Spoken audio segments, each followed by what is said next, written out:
Good morning and welcome back to the Philippine Sports Writers Association for its final session for today. We are live at the PSC Conference Hall inside the Saturday Morning Sports Complex. And this morning, pag-uusapan naman natin ang paborito nating mga bata na laro, ang esports. No? Partner, good morning. Magandang umaga po. This is our Philippine Sports Writers Association Forum second part for today. Hope that you're with us through our live streaming at our FB page, Philippine Sports Writers Association.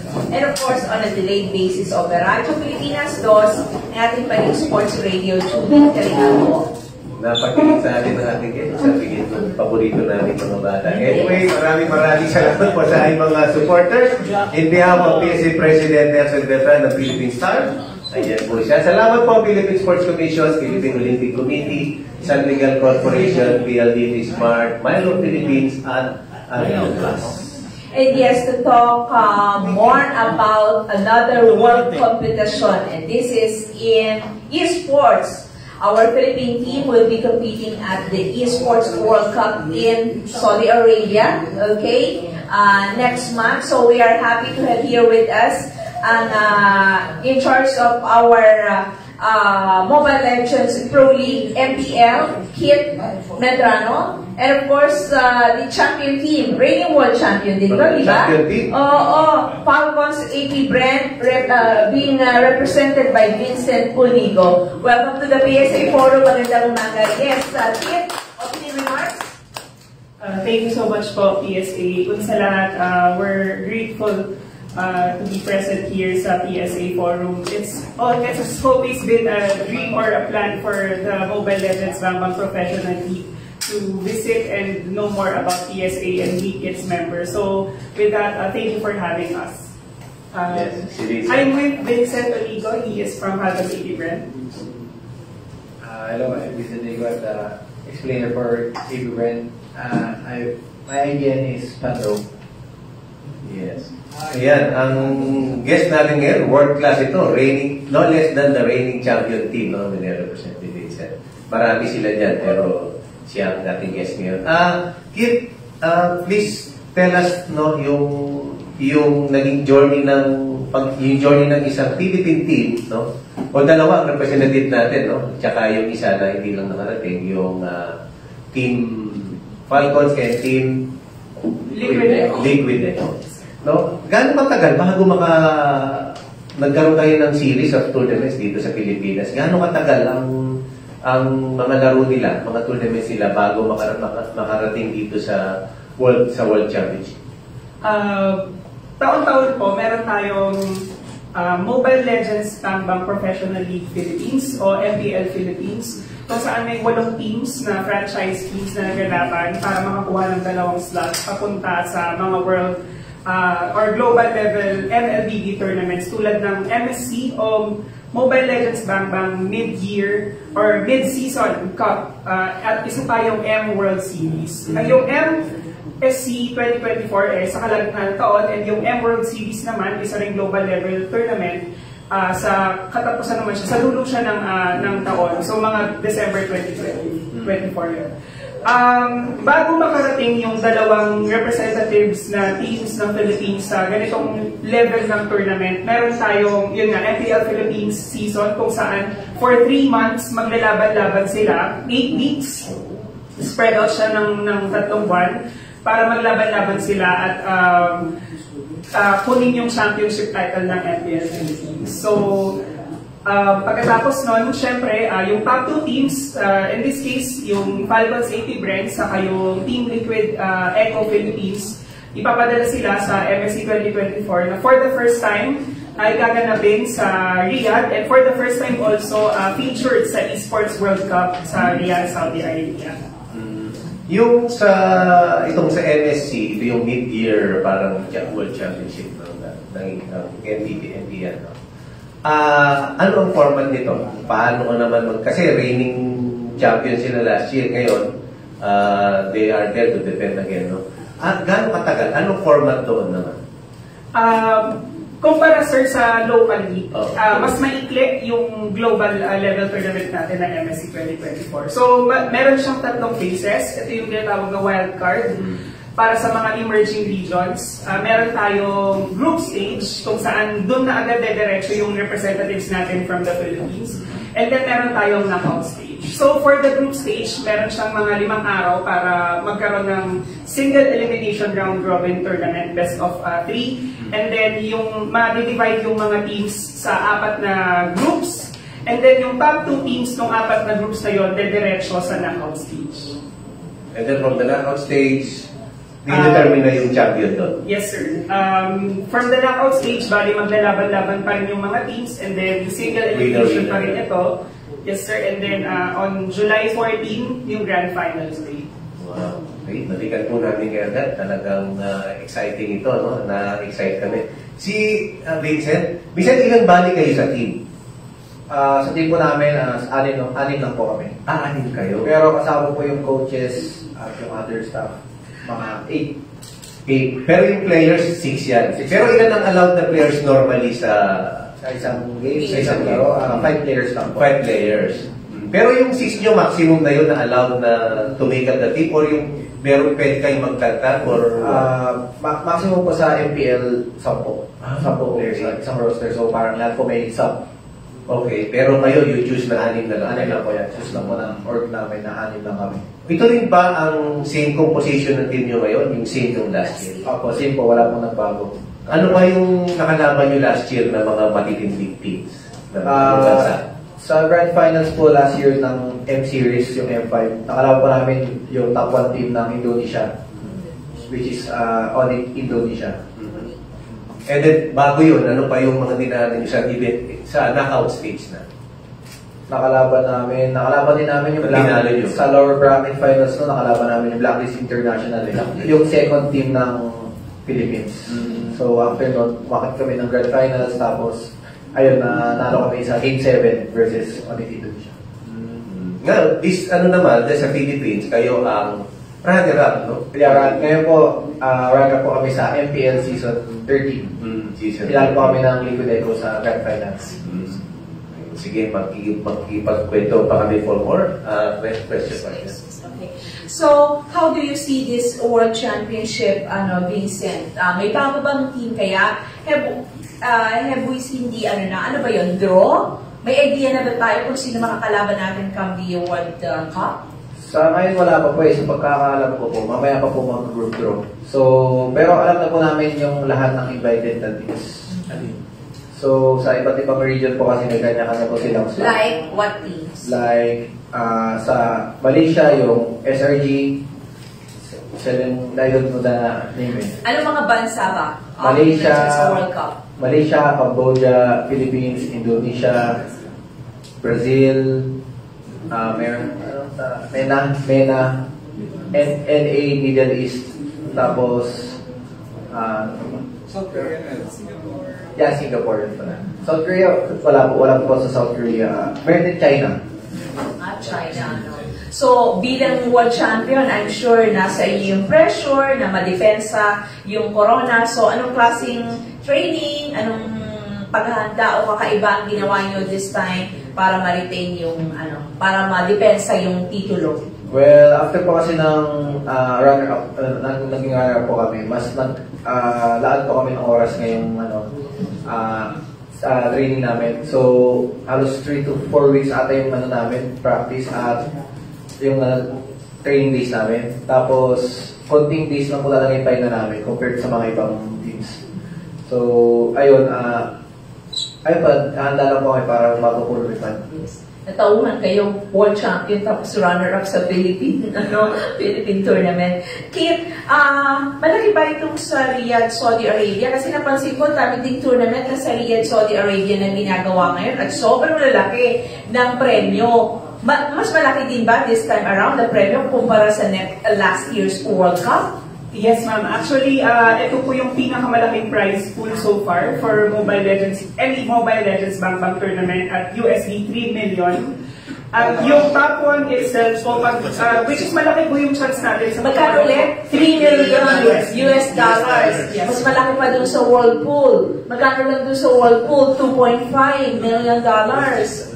That's just for Mobile Legends Bang Bang lang po. Bali yung sa buong Esports World Cup, they have around 70 million dollars. 70 million. Pero hati-hati na po yung ibang gaming At ilang games titles. yun? Ilang gaming? I think nasa less than 20, more than 50. Na tayo maka-esports. So, Yes po. magkano sa magiging winner ng Mobile Legends? 1 million USD po para sa top 1. So, around 57 million pesos po yung mauuwi nila. Kaya po, sobrang masigasig din po kami sa pagpo-promote ng MSC kasi sobrang life-changing event po ito para sa mga bata. Lalo na po, nagkakaroon po sila ng mga investments and yung mga bahay, lupa at mga negosyo po. And magagamit po talaga nila yung mapapanalunan nila para sa mga ganong bagay. Nag-start na po sila na mag-invest sa mga ganitong negosyo at mga computer shops. Yung pagsali po nila dito, sobrang laki po ng chance nilang manalo dahil lagi pong Pilipinas ang nananalo sa totoo lang. Kahit po lumaki po ng lumaki yung kompetisyon, magkaroon po ng bagong regions na sumasali tulad nga po ng sa Brazil, China, and other parts of the world po. So, ayun po. Ilang beses na world champion ng Philippines kapag Mobile Legends? Ang ilan na to? Sa AP Brain po, meron ng dalawa sa kanila po, sa Phantoms AP Brain. Pero yung Philippines po, MS, four championship titles na po. Okay, yes po? Yes, sir. Different teams. Medyo slightly confused. Isa sa mga dapat na malaman para assalamualaikum yan. Continue rabbit. Anyway, and if you need an interpreter, no. Kidding aside. But again, for clarification, I saw that it's a long term. It's a long, Mobile Legends Bang Bang is just one of the many either PC or mobile games that will be played in the Esports World Cup. Okay. So kayo, kailan ang umpisa ninyo? Yung start po ng MSC, first 2 weeks ng July. First 2 weeks, which is when to when? July 1 to July 14. July. So, yun yung So, ang format ninyo, how many teams in the tournament itself? 16 international teams. 16 international teams, bracketed into 4 groups of each in the preliminary round, then two to advance dun sa mga knockout stage. Okay. Kasi nakita ko. So, we're speaking on the Mobile Legends. Do we have any other teams that are, aside from MLBB, like yung mga Madrid, that are competing in this long, kasi nakita ko hanggang August 25 yung sa Esports World Cup. Meron pa ba tayong mga ibang teams na, pero kaya unang sasabang? Sir, actually po, yung sa Mobile Legends Bang Bang lang po yung... Okay. Bali, yes, marami po kasing titles, pero I'm not sure po dun sa other gaming titles. Pero definitely meron po. For sure, they have undergone yung mga regional qualifiers event din po. Tulad po nung sa kanila. And they will participate in the Esports World Cup. Okay. Kasi tutok mobile kayo basically, no? Pero how many, yung format ba yan, best of 5 o best of 7 for each preliminary round? For the group stage, sir, we have a single elimination best of 3 match series. Best of 3 match. And then there's a knockout. Sa knockout, it's best of 5. Best of 5. Finals. Best of 7. Best of 7. Parang may ano pala, merong similarities to the World Cup of Pool. Yung format. Pero, kasi coordination ang kailangan dyan, di ba, sa MLBB. Coordination, teamwork, and kumbaga, knowing your opponent. Paano you've been world champions in the past? Based on what you've seen so far, mas tougher ba itong tournament na to compared to last year? At saka saan ba kayo world champion? Dito ba kayo nag-champion? Dito po, dyan po mismo. Ay, sa Rizal po. Kasabay yung PNG. Okay. So, yeah, mas mas mahigpit po yung competition namin ngayon. Kasi MSC po at lahat po talaga ng teams na step up para masungkit yung So yung mga po malaking cash prize. At feel ko ngayon pong tournament, pong international tournament, ito na po yung pinaka dikit-dikit na lang. Pero malaki pa rin chance na Philippines pa naman na para sa akin. Yung sa akin lang, pakishare lang, pwede share yung names ng mga players, yung handle.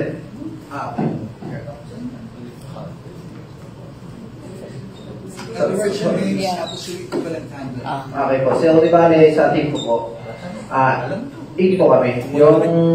Kami pong 6 players, yung alam po namin, simula po tayo sa jungle role, si Kyle TV. Ang name po niya is Kyle Saison. Tapos sa mid lane, yung support namin, si Fume. Yung name niya, Angelo Kyle Angel. Siya po yung captain namin. Tapos sa top naman, si Ogwen, yun po yung handle name niya, which is Ogwen.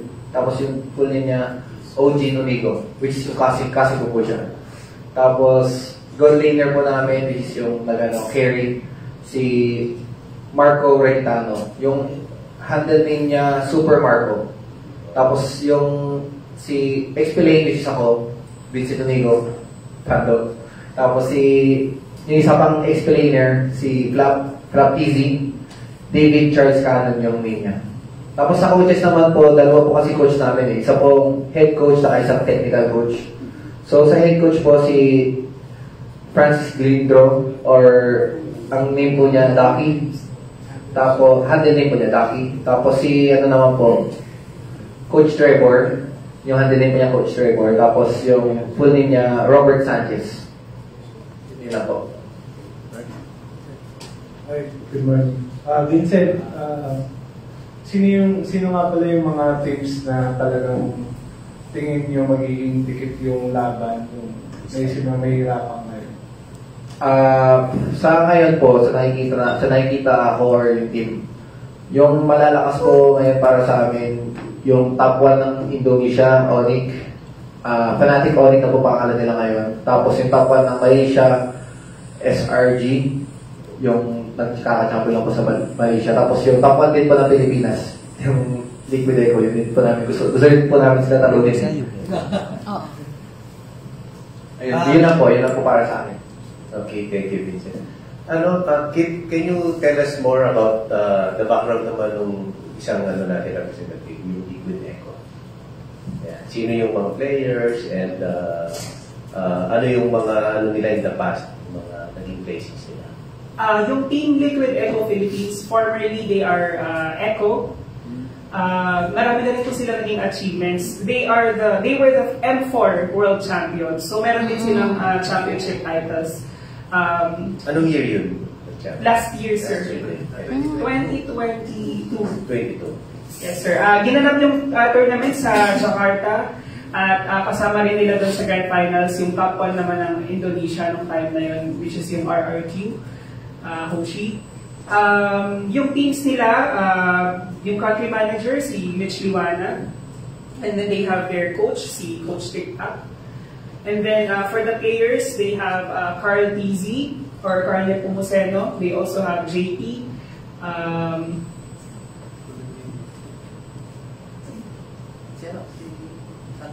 Sanford, Sanji, and Benny Cutie. Yeah, it's playing players. I'm sure kayo sa community na nagkaka-arinigan na kayo. Ano yung ina-expect ninyong setup doon sa Riyadh? No? Kasi talagang Riyadh very active ngayon, not just in one sport, at even sa iba't ibang sports. Talagang billions na nga yung maabot yung nila. And the last time na nagkaroon ng malaking sports events din dito ng esports, yung sa MOA, sobrang laki. Anong venue ninyo at ilan yung capacity at ano yung sabi sa inyo ng organizers na ina-expect nilang manunood doon? Bale sir, ngayon po, yung Esports World Cup itself, they are building this Esports City para sa magiging Esports World Cup tournaments. And they are expecting thousands of on-ground spectators, including po yung mga OFWs natin doon. Sobrang laking fans po sila ng MNBB and yun po yung pinakamaganda bilang Pilipino actually. Sa pupunta po doon, makikita natin yung mga kababayan natin na sumusuporta din sa mga Philippine teams since napakarami pong OFW sa Riyadh. And magiging bonding experience na rin po ito sa mga kapwa natin Pinoy. Yun po, lalo na sa mga players natin, first time din po nila makakapunta sa Riyadh, so ina-expect po namin na ito yung magiging best experience nila sana sa magiging tournament. And magkaroon sila ng maraming memories kasama yung mga teams nila. Vincent, yung on-ground ba, malaki din ang tulong sa inyo kung marami kayong supporters sa crowd? Kasi the last time yun, talagang every kill or every good move, talagang nagsisigawan din yung tao. So sa Riyadh, marami tayong OFWs, makakatulong ba sa inyo yan? Opo, sobra. Kasi po, iba po kasi feeling na na pag naglalaro po kayo, tapos dahil pong sumisigaw, kilala kayo eh. Parang yung energy po na binibigay nila, mas magaganahan ka talaga. At parang magla-lock in ka sa laro mo. Kung tahimik lang po kasi crowd, more on mas maging chill lang yung laro or tahimik lang. Pero pag maingay talaga, ramdam na ramdam mo yung laban eh. Ramdam yung laban. So medyo pabor na rin sa inyo, ina-expect nyo na marami tayong OFW sa Riyadh na susuporta sa inyo. Opo, yun po yun. Opo, magandang hapon pa yun. Mga brother, alin ko lang, yung equipment ba, dala-dala ninyo, may sarili-sarili yung equipment or yung organizer, naka-set up na doon, lalaro na lang kayo? Gano'n ba yun? Opo, sa pagkakalam ko, meron naman po ng doon, phones or yung panggamit na gagamitin namin. Pero may dala-dala rin po kami in case kasi yun po yung po namin pang training eh. May training phones po kami. Pero yung gagamitin po namin phone doon sa Riyadh, yun yung sa organismo. Wala ba kayo experience or naging pangyayari na parang nagkaroon ng dayaan? Kasi kung sa chess nga, although na rin online, pero may mga equipment kasi nagagamit na parang nagagamit sa inyo, wala ba kaya? Sa simula na career ko po, wala pa naman po nangyayari gano'n eh. And if ever pa may something na ikakaiba, nagpapapost naman po kami or pinapayos po kagad. And ayun, wala naman pong so far wala pa po nangyayari gano'n. Nakakaranas po ng mga technical issues, lalo na po kung sakali yung internet po biglang pumitik, yung laro po medyo na-i-interrupt. Sa mga ganong cases po, immediately nagtatawag po ng post sa referee and nagpo-post po tayo para i-solve mo na yung issue.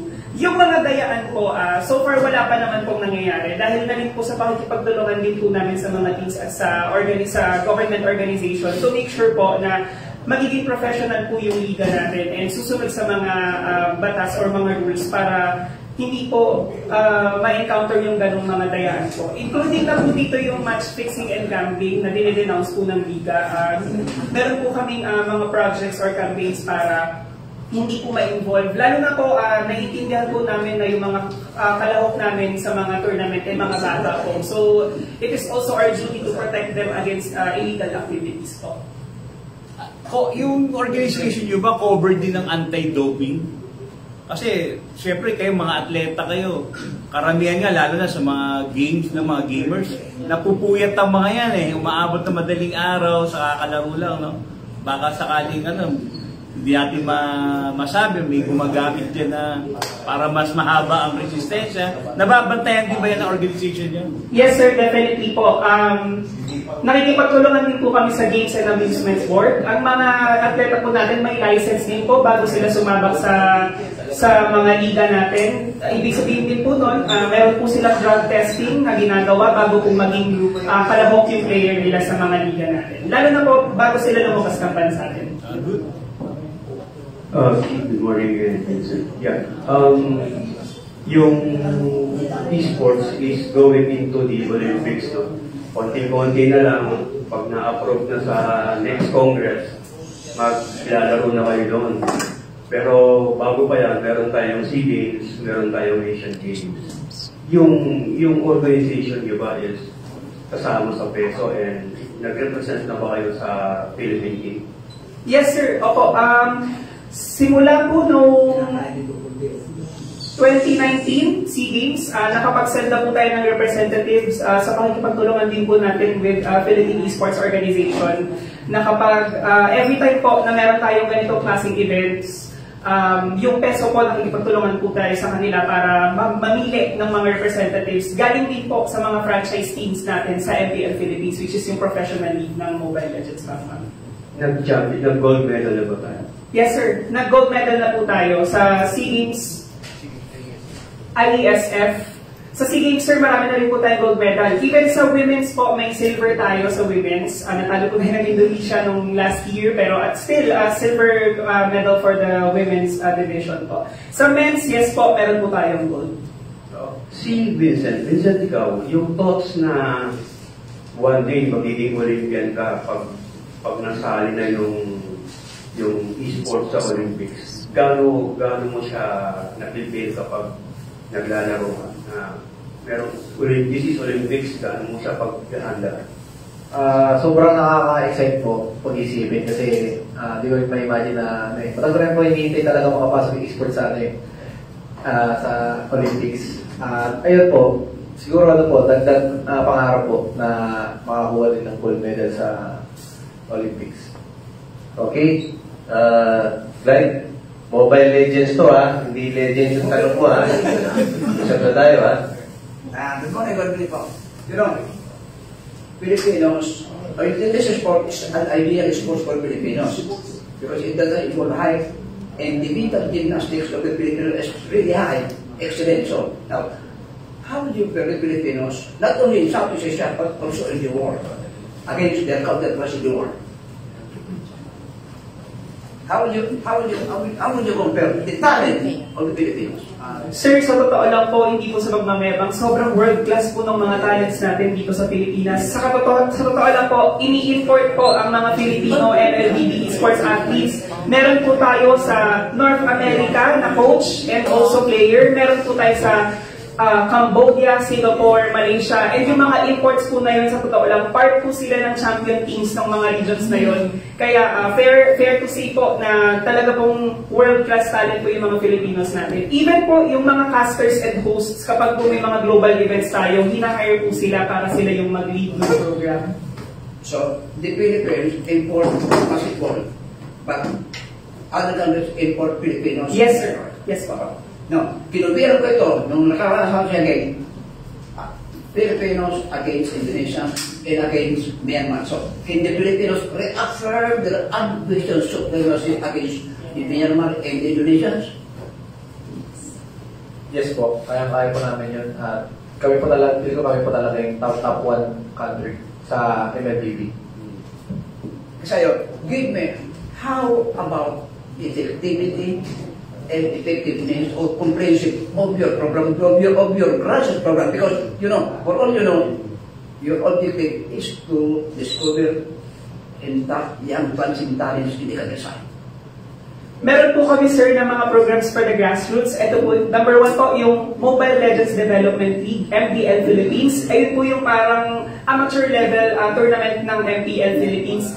Sa katunayan po, ngayon ko lang po ito ma-share sa inyo, no, for the first time. Mas lalawak po yung MDL Philippines dahil may plano po kaming dalhin dito sa iba't ibang parte ng Pilipinas, Luzon, Visayas, Mindanao, kung saan susuyurin po namin yung mga barangay para maka-discover pa po kami ng mas maraming talents at makapagpadala pa ng mas malalakas na representatives yung Pilipinas. Last week sa TAPS, case namin yung isang sports, and I'm really confused. Who is the ultimate and logical association of the sports recognized by the world body? Professional. Kayo? Professional to, James. NSL daw. Peso, di ba? May peso tayo as NSL. Di ba yun? Oo. Next question. Next question.